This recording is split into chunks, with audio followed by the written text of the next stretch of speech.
Hello fellow modelers and those cruising the internet looking for something to watch. My name is John Lanning with IPMS for Crook, and I'm here with another model review. As you can see, it's right here. This is the brand new kit for the F-47 right here. Just imagine somebody was that fast in getting a kit out in the market. Maybe. Maybe not. Who knows, maybe those pictures that they showed you from Boeing are not the right pictures. Starting to sound like the F-19 back in the 1980s. Oh well, anyway. Yeah, there's no F-47 kit out there yet. Hell, the plane ain't even out there yet. But I do have a kit for you. Just released not too long ago. I just got mine a couple days ago. Very popular aircraft, especially in the modern age. Also, a very controversial aircraft. There are some kits out of it, but this one I think is probably, and this is my opinion, this one is going to be the best. Anyway, here we go. The great Wall Hobby A-10C in 72nd scale. That's right. Yes, I do reviews mostly 72nd scale, only 72nd scale because that's what I build. Anyway, very new boxing, nice. This is a pretty big box, pretty big kit, a lot of parts in the kit. Anyway, this just came out. This is basically the reduced size version of the 48 scale kit, which was released about a year or two ago. I think the markings might be slightly different from in the 48 scale kit, but I don't know. I haven't bothered looking much at the 48 scale kit because I've been amazed by this 72nd scale kit. So, one word of warning though, if you get this kit, expect to be working on it for quite a while because there's a lot associated with the kit, a lot of parts. Most of it weapons, and I tell you, here's the deal.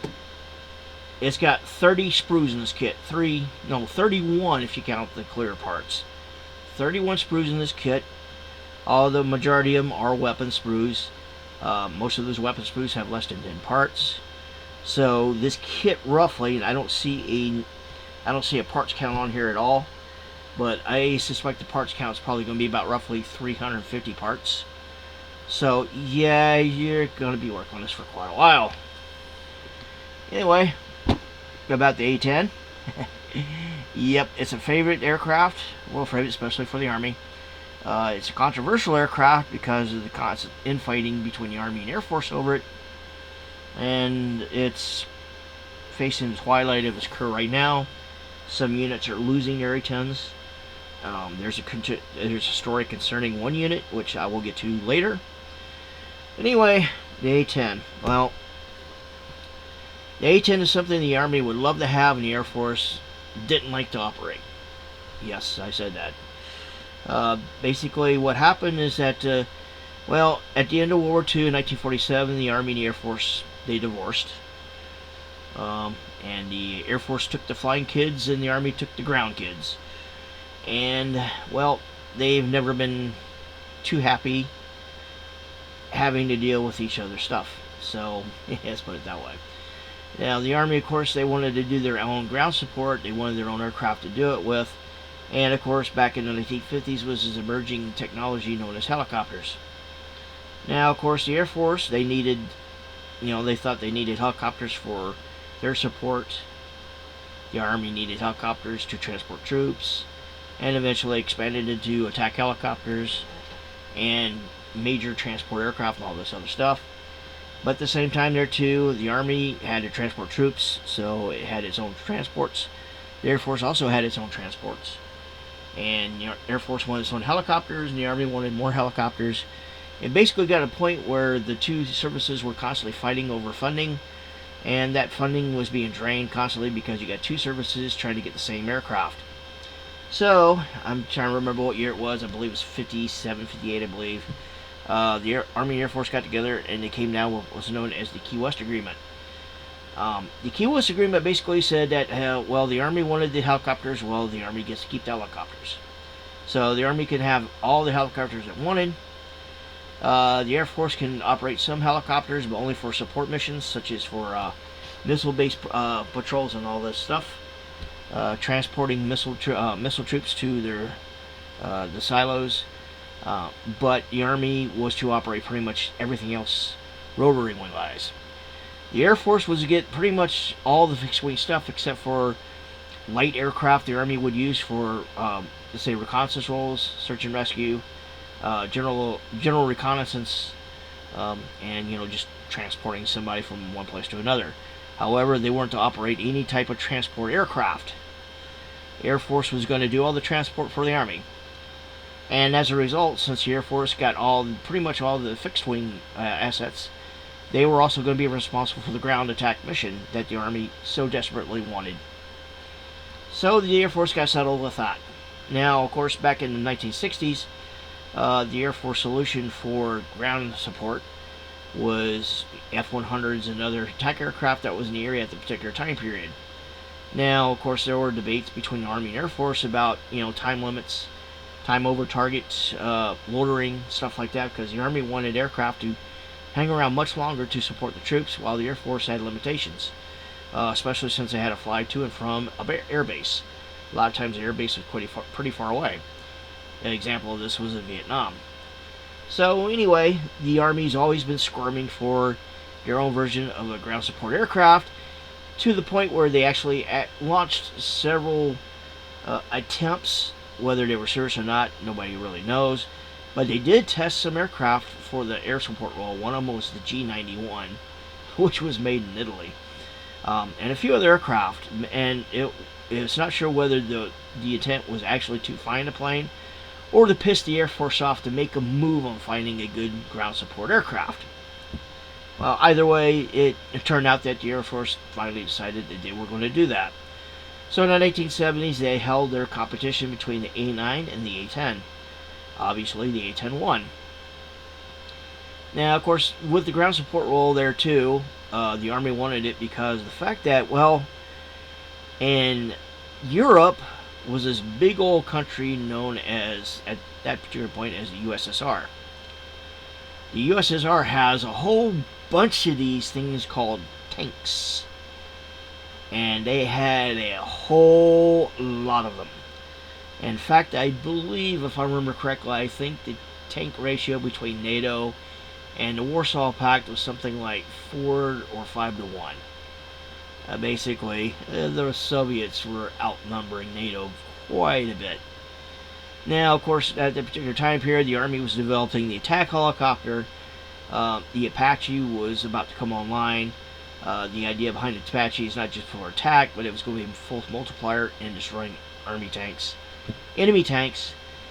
Unfortunately, they still believe that even though with a good number of Apaches, it probably still would not have enough to blunt a Soviet advance into Germany with all the tanks that they had coming out of East Germany and Romania and Bulgaria and all the such. So the Army wanted the A-10 to be able to take out tanks as well, along with ground support for the troops. So of course that mission was rolled into this A-10. Now the A-10 has been controversial, not because of all that, just because of the fact that, well, when the A-10 came out, they weren't sure whether it would be the actual aircraft that the Army actually wanted. They weren't sure about survivability, the ability to take punishment, its loitering capability, stuff like that. Well, this little dust-up 1991 known as the Gulf War pretty much will resolve those issues. It was a well-loved aircraft. It was a very beefy aircraft, and it did survive a hell of a lot. A-10s came back with missing engines, missing wings, missing landing gear, but they brought the pilots back.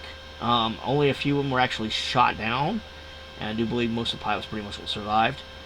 There were some incidents with blue on blue, unfortunately, and that had to do more with training and the fact that sometimes people were not in the proper positions where they're supposed to be.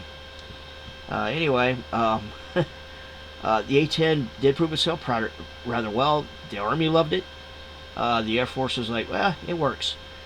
Although they still didn't really want the mission, they were going to carry out with it anyway.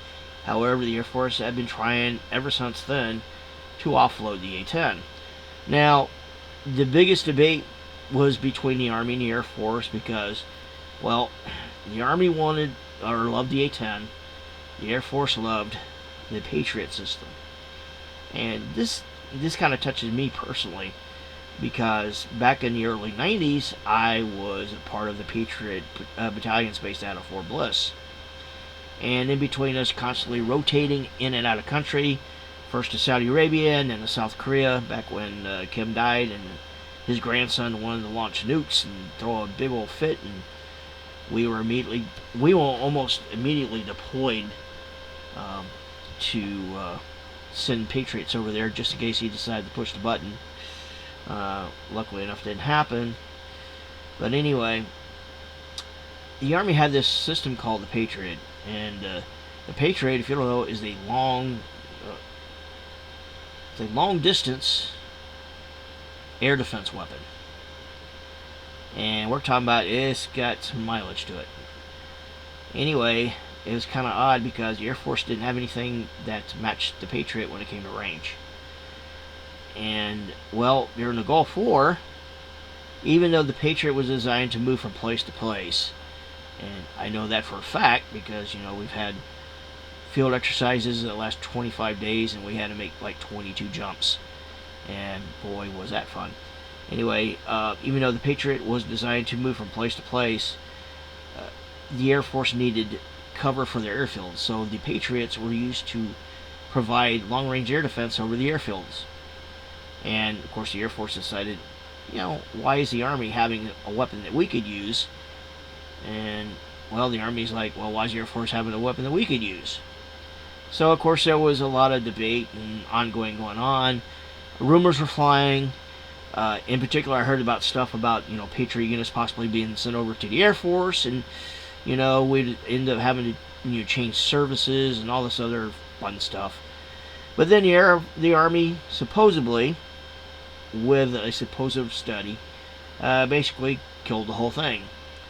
According to an Army study that was conducted, operating the A-10 by the Army would have been cost prohibited because of all the changes that would have to be made in order to support the aircraft.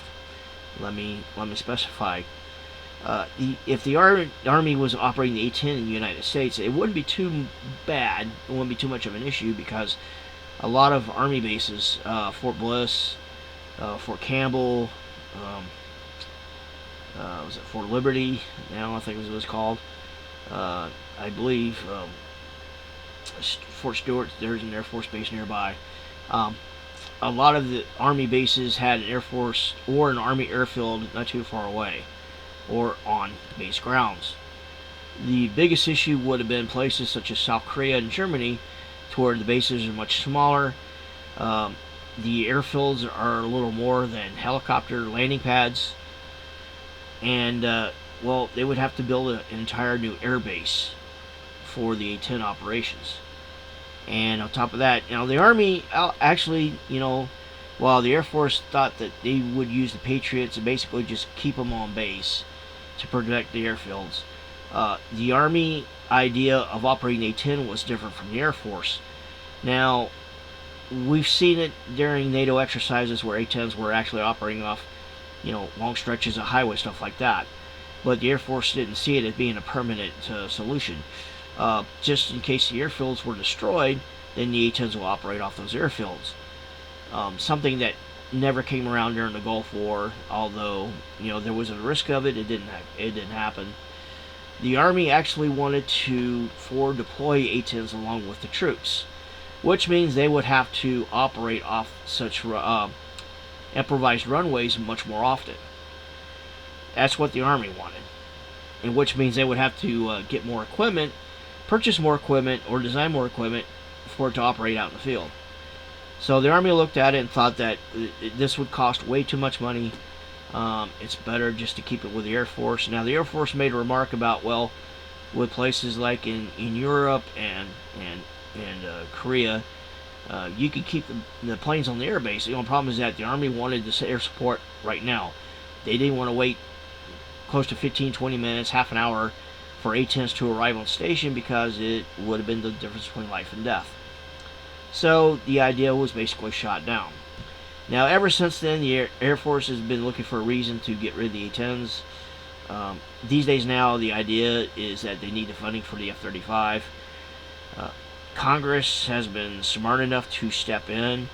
The reason behind it, because the Air Force does not have a real replacement for the A-10. You know, they've tried the F-16 with the 30mm gun pod mounted underneath the fuselage, but not only did it not hit anything, it caused terrible vibration problems for the plane. They thought maybe the F-15E could do that, but that idea was kind of shot down because the F-15E is a pretty big aircraft. And, well, I mean, it could operate in low areas, but as the way the A-10 operated, it probably couldn't operate in that particular fashion. And then there was the F-35, and the crap that I heard concerning the F-35 about being a glass chin aircraft. You know, if somebody shot it with a shotgun, it would shoot it down. You know, they didn't think they don't think the F-35 has the survivability, the ability to survive the modern battlefield. Well, not the modern battlefield, but survive the battle damage that the A-10 could do. So, you know, that idea, I'm not going to say it's shot down, but they have started returning the A-10 out of service anyway. So, anyway, here's the kit. Nice and well boxed here. Open up here.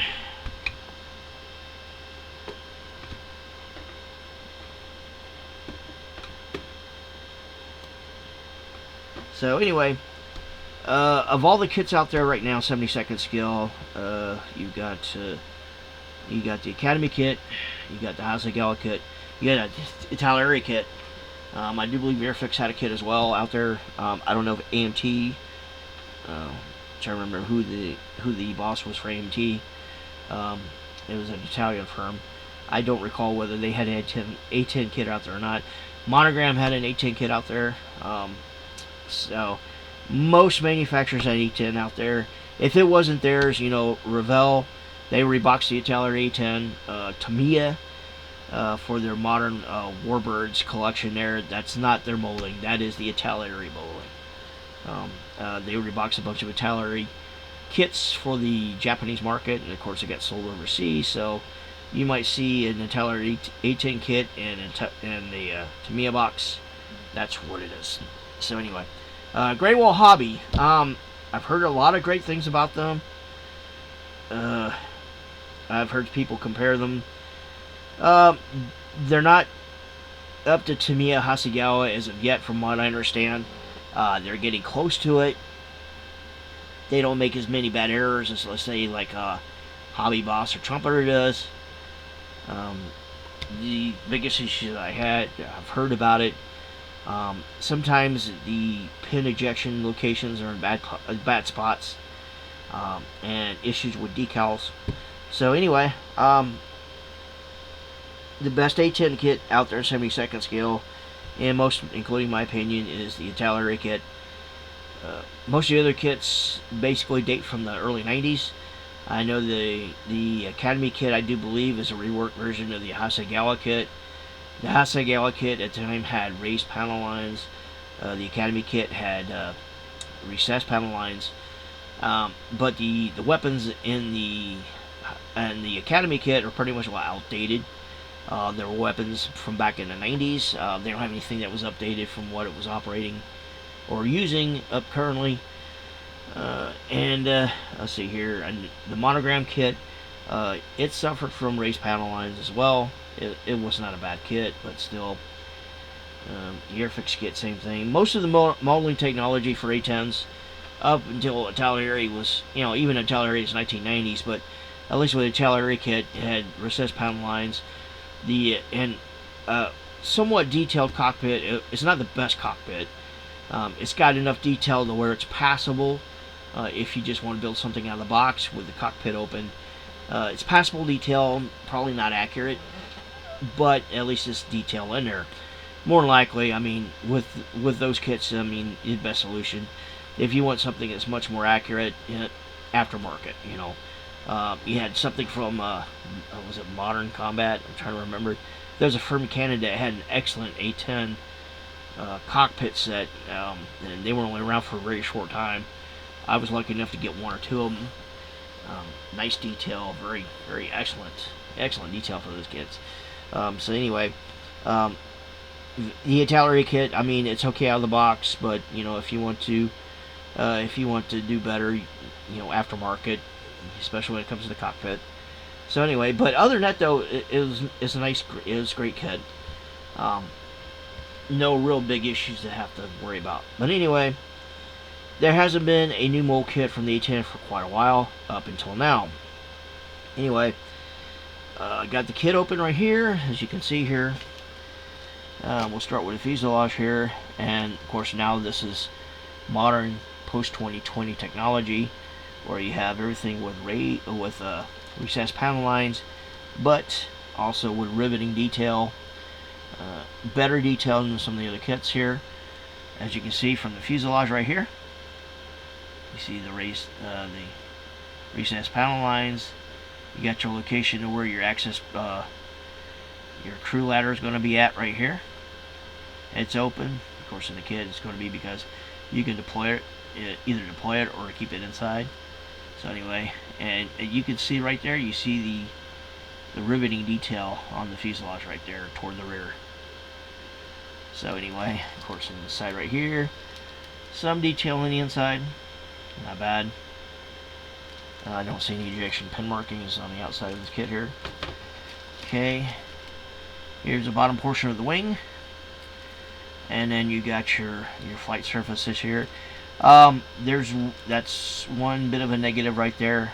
You can't model this with flaps down or with the flight surfaces in different positions. It's all straight. I would have loved it to have with the flaps down and everything else. Now you can build it, and I'll show you the instructions. You can build it with the air brakes deployed, but that's it. Just the air brakes deployed on the wings. Everything else is modeled up. So anyway, it's a nice detail toward the bottom right here. So there's that. Upper portion of the wings here. Got your engines, your cockpit. Okay, you take a look at that cockpit there. Yeah, see that detail? Nice detail, very nice. Something that I like. Now, of course, if you don't want that, if you use aftermarket, you can always shave it off and then buy something from Quinto or from Edward or whatever. I'm pretty sure they're going to have detail sets for this coming out. If they don't have them out already, I'm pretty sure they'll be coming out pretty soon. So anyway, there's your forward wheel bay right there. Again, pretty good detail. Okay, the engine pods. Inside the engine pod right here. You can't see it, but yeah. And you got your engine face right there. Some of the landing gear parts right here. There's your crew ladder right here. Now, this has the pay penny on it. I'm assuming they're prepping this for an A10A version. Yeah, because it's marked as 72nd scale A10, so I'm pretty sure when they release an A10A version on it, you'll have this pay penny, because the A10C version does not use the pay penny anymore. The pay penny is an early version of the laser guide pod for use with the first and second generation laser guide bombs. It's been surpassed by sniper pods and lightning pods and all this. And I'll show you the sniper and lightning pods are in the kit. So anyway, there you go. Here's more cockpit detail. There's the control panel, nice and detailed, excellent. The cockpit combing, the tail end of the aircraft. This right here, I think it mounts behind the cockpit. There's your wing tips, and a few of the pylons here. Flip it over, you got your ejection seat. I don't know if you'll be able to see that or not.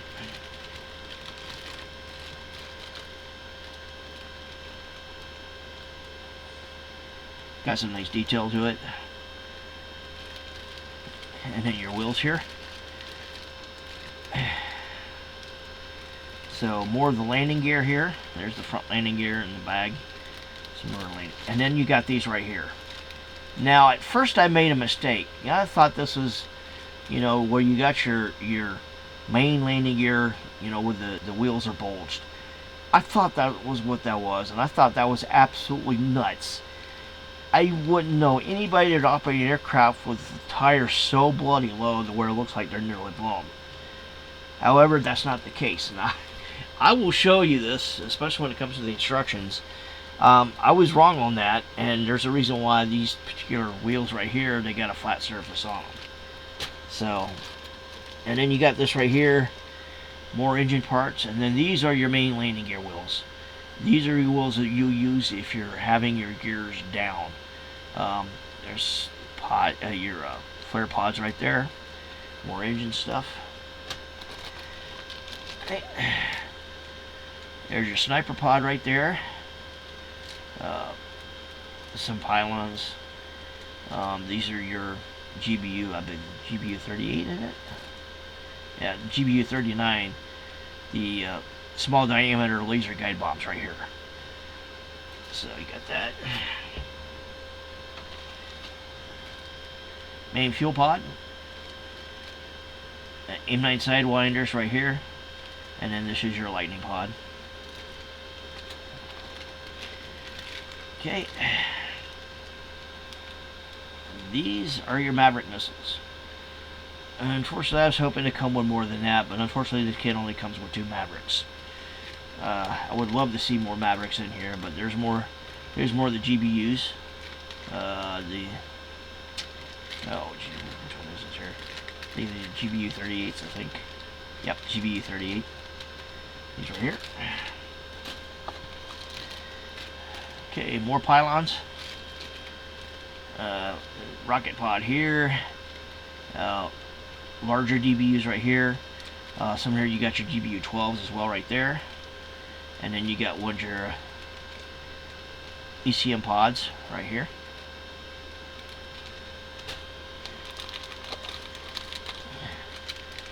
More rocket pods right here, this end. And another type of ECM pod, it was 144 in it.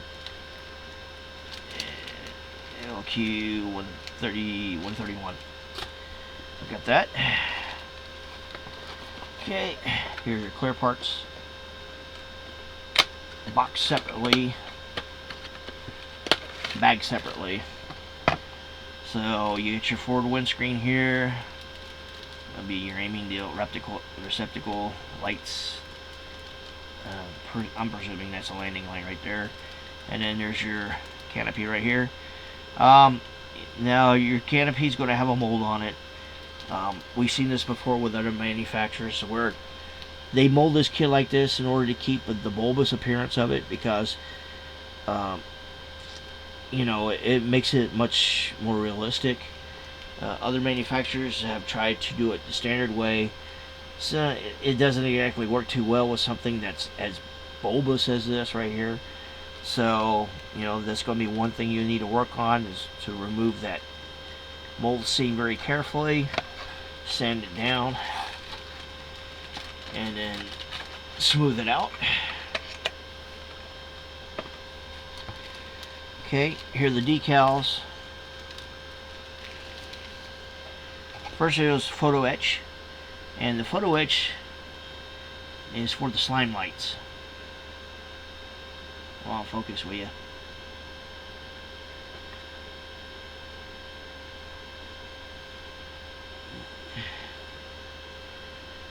Play games. So anyway, the photo etch is for your slime lights. There you go. Look at that. This is your weight right here, and I'll show you where the weight mounts. Mounts on the bottom portion of the wings right here. You see this square right here. This is where your weight mounts. Yeah, definitely use it. If you're building this with it landing gear down, you're definitely going to have to use this. Now, as a point of contention here too, because I've also built the Italeri kit and the Academy kit, you definitely need to put more weight into the nose. Sometimes they don't tell you that. Sometimes they do. Even this backup weight right here, the problem I have with this is that this is pretty far back, because you want to have put weight on the nose, because the back of this aircraft is going to be weighing quite a bit. So you might, as a sign of caution, Put a little bit of weight in the nose area, somewhere, you know, near the gun or near the cockpit. I don't think it should be a lot, but just enough to make sure that it doesn't become a tricycle, reverse tricycle sitting on its sitting on its tail. Okay, here are the decals here. Here are the decals for the weapons. Pretty extensive. And then this is the aircraft decal sheet right here. This aircraft comes with 7 versions. 2 Air National Guard, at least 1 reserve aircraft. And it comes with the stenciling as well. And I'll show you that. Good thing about this aircraft is that there's not a massive amount of stenciling to do. I've had to work on other kits in which the stenciling is just outrageous. And of course, there's a little bit of debate on whether 72nd scale really needs the stenciling, because you know, if you look at pictures and all that, sometimes you just can't see it. You know, a lot of people, if they want to keep it accurate, they use the stenciling anyway. So again, that's another up to you kind of thing there. Okay, here are the instructions.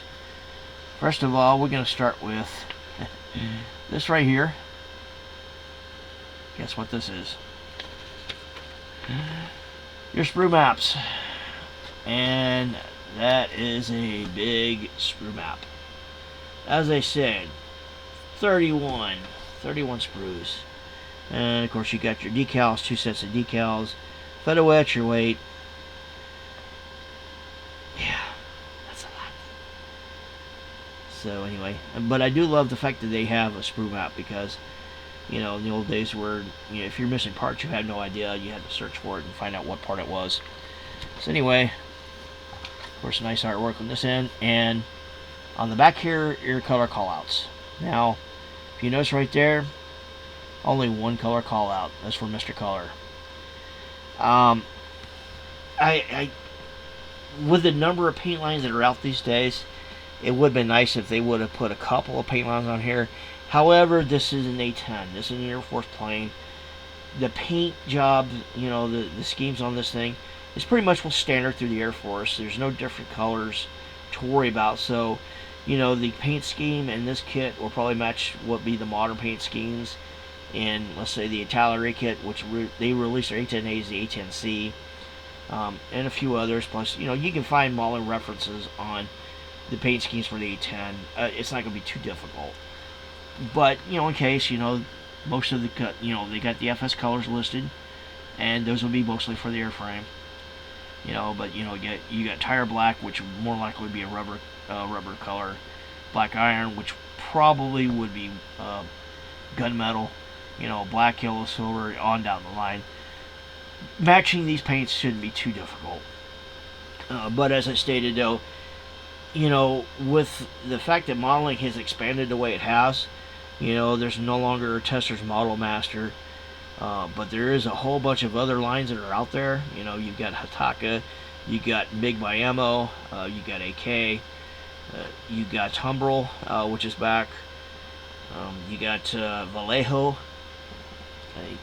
I mean, paint lines are pretty massive. True North, paint lines have just exploded. You know, I think I mentioned Hataka. So there's a lot of paint lines out there. It'd be nice to be able to have multi manufacturers on there, but at least with this right here, you can't get too far lost. So anyway, here's the instruction sheet. So as usual, you start with the cockpit. So, and you see how well the cockpit is detailed on here too. Your ejection seat up over, and you start with your forward fuselage and your cockpit. Putting the fuselage together, your gal gun, your nose. As I stated with that nose right there, if you got small enough weight, I'd probably just drop some weights in that. I don't use super glue for that anymore, because if the super glue gets too hot, it'll craze it. It'll disfigure it. I use 2-part epoxy for that. So if I got some if I got some of the metal balls, real small metal balls there, I'll throw a few of them in there with a bit of epoxy in order to make it hard, and then that would help with making sure that your insurance policy for weight would help out, or if in the back here, probably back underneath the fuselage, you might want to put a little more weight or something along the side or something like that. But anyway, that's just me. But that's my insurance policy there to make sure it sits on all 3 landing gears. And here's your wings. Let's see there. There's your main gear doors here, right here. Wingtips with the flare chaff dispensers. Your engines.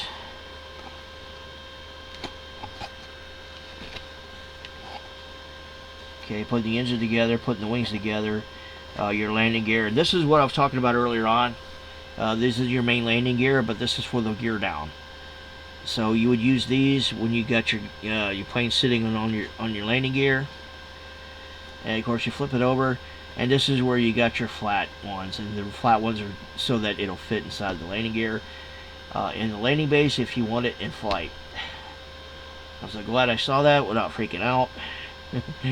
That would have been a disaster, trying to figure out why in the hell would you want to put flat tires on your plane. Anyway, there's your spoilers for the front ends right here. There's your landing brakes. So nothing with the landing brakes here. As I stated, they're the only flight surfaces that you can actually pose. You can pose them open or closed. This is the open version right here, and this would be your closed versions right here. So, and then you got your tail right here. Putting together the rest of your tail assembly.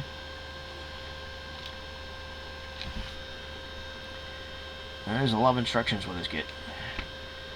Luckily, they don't overpower you, so let's see. So, some of your antenna for the back end, photo etch, and then of course you get your canopy done. And it shows you with your ladder down, it goes in there, or your ladder up, and it's closed for in-flight. Shows you open or closed canopy. And if you have your ladder open, some of the units, they have their own artwork on the inside of the ladder door, and there you have it right there. Okay, pylons, and more pylons. This is your pylon page, folks.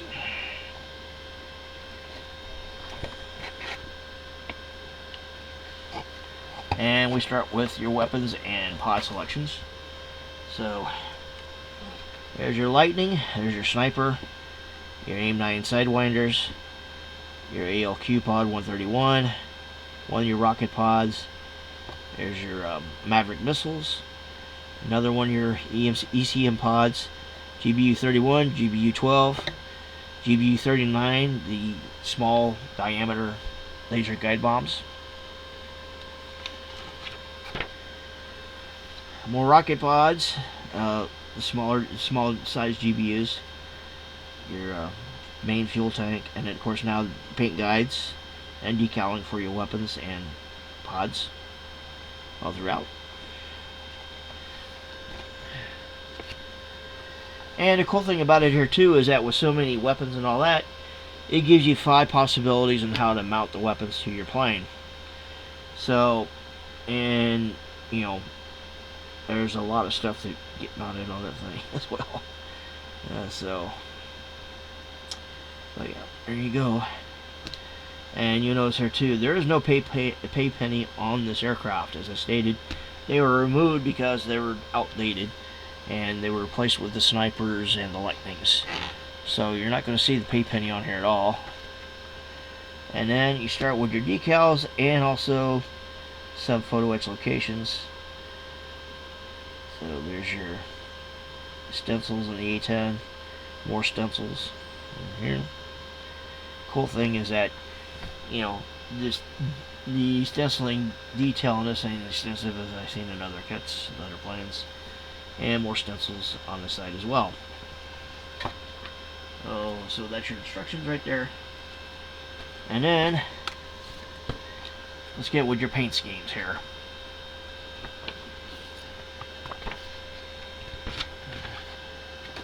So let's start with the first one here.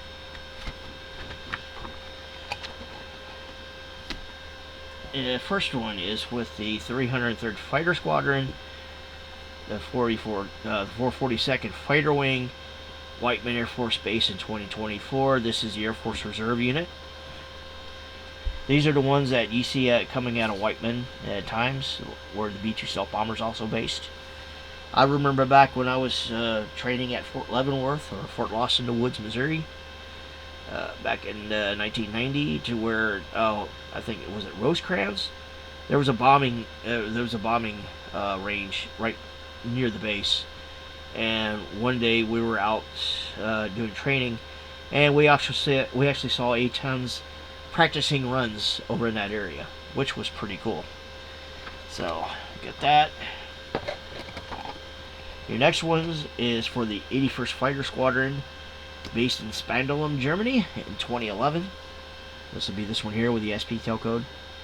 Next one would be the Indiana Air National Guard, 163rd Fighter Squadron, the Black Snakes.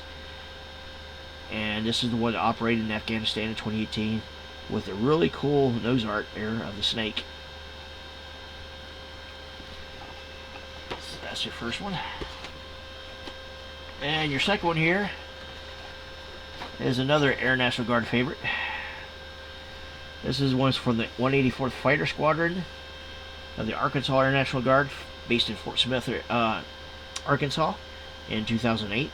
I do believe they still operate on them, but I don't know how long that will be. The next one right here is for the 354th Fighter Squadron, based at Davis-Monthan Air Force Base in Arizona, 2020. That would be the DM tailcode on here. My understanding is they are starting to pull their A-10s out of service. Next up is the 74th Fighter Squadron, the Flying Tigers. Now, it's based out of Langley Field. Now, I thought they were based out of Pope, but maybe I'm wrong on that. They got the FT tailcode on it as well. This is from 2011. I could have sworn they were based in Pope Air Force Base. Maybe I'm wrong on that. And then the last one right here is for the 25th Fighter Squadron at Osan Air Force Base in South Korea. The Mustangs, and you see the Mustangs on tail with the OS in the tail. Before they had the A-10s, they operated the OA, the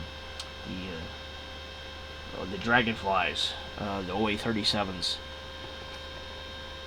So those are your paint scale. Those are your paint schemes for the A-10.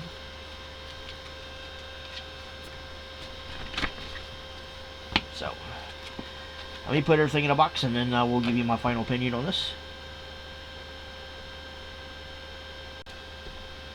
Alright, so there you have it there. What do I think about this kit? Well, let's put it this way here. This is the king of the hill when it comes to 72nd scale A-10 kits. Yep, the Italeri kit has been dethroned. Now, would I want to spend so much money to replace them? Probably not. And here, you know, it would be up to you, of course, but, you know, in my opinion right here, this kit cost me about $45 with shipping from China. I'm pretty sure they'll be coming, if not in the States as of yet, but I'm pretty sure that the asking price in the States will be between $45 and $50, if not more. And that would be compared to, let's say, if you get the A-10C that was released by Italeri a few years ago, you'd probably be paying close to about maybe $30 for it. But you can always find earlier versions of the A-10 out in the market from Italeri, 10, 15, 20 bucks, you know, like on eBay and you know, on other, you know, other secondhand sites, you know.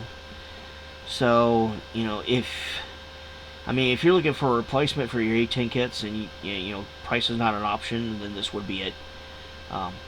However, you know, if you got an Italeri kit, even with, let's say, probably with the Hasegawa kit, if you're willing to deal with the raised detail, the raised panel lines and all that, you know, it's the price on this is a lot to ask for something that's going to be just a replacement. And again, as I stated, there's going to be a lot of work involved in getting this put together. So you might as well mark your calendars if you're going to build one of these. But yeah, if you want a one-for-one replacement, if you just want to replace your stash because you don't want to deal with the older molds, then yeah, you can probably get this. But it's going to eat up your wallet. Other than that, though, if you find some good aftermarket for the Italeri kits and all that, and it's much cheaper for you, I'd say stay the route.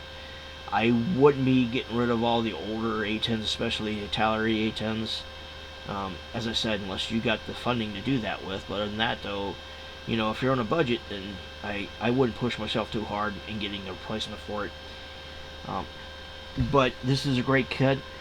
The biggest issues I have with it so far, from what I've seen, is the fact that you can't position landing surfaces except for the brakes. Same thing with the Italeri and the other kits as well. So, there's no major loss on that. It's got a pretty decent weapon selection. I would love to see more Mavericks in the mix, but they've decided just to throw a pair in there. Decal selection is great. It's nice. There would be some other selections I would like to have seen in here. The 190th from the Idaho Air National Guard, the piston heads. That would have been a nice addition to it. The 104th from Maryland, as we talked about earlier about them losing their A-10s.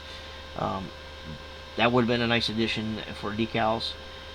But again, this might, as I stated, the molding's for both an A-10A and A-10C, so I wouldn't be surprised if they re-release this kit a couple more times with those markings in it.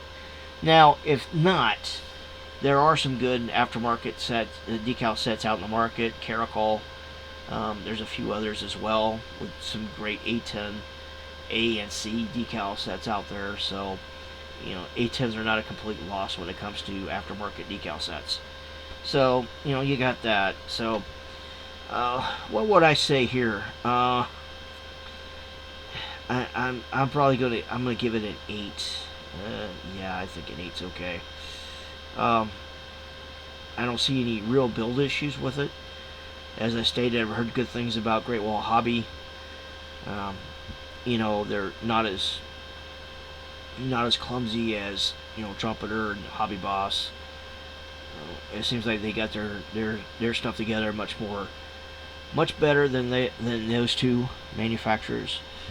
But the biggest issue, of course, is price. And these days now, good model kits are getting kind of expensive anyway. So anyway, if you have any gripes, complaints, me keep tripping over my English language. Any ideas? If you actually, I don't know if anybody's actually built one of these yet. These are just brand new, so I would like to build this, but it'll probably take me some time to go through what I've got in my current building stash right now. So I probably won't get to this for a while. But yeah, if anybody has any questions, complaints, gripes, if you want to, if you have an experience with a kit and you wanted to post it down, please do so. And here's another thing here too. I normally don't ask for this. This is my own personal page. I'm not getting paid for any of this stuff here too. I'm not looking for advertisements. I'm not looking for that. I hate the ads on YouTube here. I hate it when I'm watching a video and an ad just pops up out of nowhere. That just tingles my fingers. If you like this video, please go ahead and hit the like button. If you don't like this video, well, hit the dislike button, and in the comments below, tell me what it is that you did not like. As I stated, I'm not being compensated for this. Great Wall Hobby, none of the hobby detailers, nobody's giving me any money at all whatsoever on this kit. So, but I would like people to let me know if they like what I'm doing, or if they have some disagreements on what I'm doing, things that I could do better. So please, if you got some comments, go ahead and listen below. Hit the like or dislike button, and let's, I try to respond to all responses as much as I possibly can. You know, I either hit a like if I have nothing to say, or and in some cases there where people actually make suggestions or whatever, I go ahead and post my response. So I would like to be able to do the same. If you please put some type of reaction down, that'd be great. So anyway, happy modeling. Let's get the modeling war faces on. Also, in case you haven't known, we just had our Omicron last weekend. Not last weekend, but the weekend before. It was about 8 days ago. 9 days ago, sorry. And we are still planning on doing the Ocon Expo modeling contest, which is in July.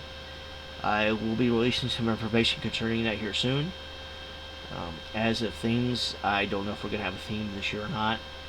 The reason why we had a theme last year is because we had a special guest that was that was at the con, and I would like to thank him so much for being a great sport and to award the special award for the best Star Trek. So anyway, yep, just keep on rolling with the modeling. Thanks, and good night.